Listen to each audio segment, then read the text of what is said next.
Trickery and Deceit in Medieval Warfare. This is an illustration from a 13th century Bible. It depicts a biblical battle being fought in medieval costume and with medieval tactics. It's very much the stereotypical view that we have of medieval warfare, the one inherited from films and television. Noble knights charge at one another on horseback. Archers shoot arrows. Catapults hurl rocks to demolish castle walls.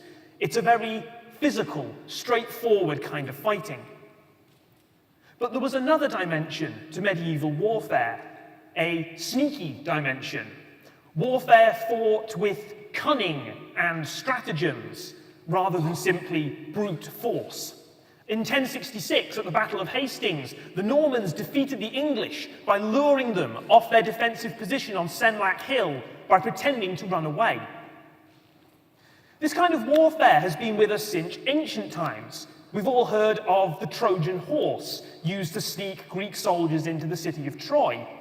And it's still being employed today. In April, the Afghan defense minister and army chief of staff were both forced to resign after the Taliban successfully infiltrated an army base disguised as wounded Afghan soldiers. Yet, this dimension of warfare has been overlooked in the study of medieval history. My project aims to shed light on this underappreciated aspect of our history. I study the narrative sources, scouring them for incidents of deception, ambushes, bribery, disguise, the French nobleman who dressed as a prostitute to infiltrate a castle, the Turkish garrison that drove a flock of sheep out of the castle to distract starving crusaders while they ran out the back.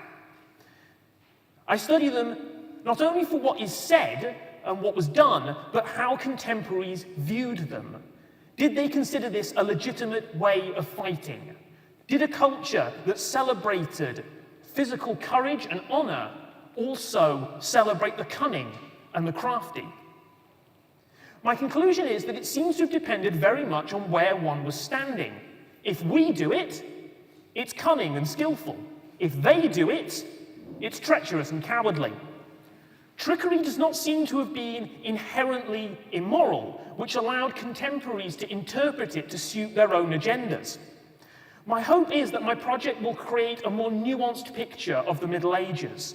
People of the past were neither hidebound by arcane rules of honor, nor were they utterly cynical in their behavior, but they had to balance their religious, cultural, and social values with the necessities of warfare. Thank you. Thank you, James.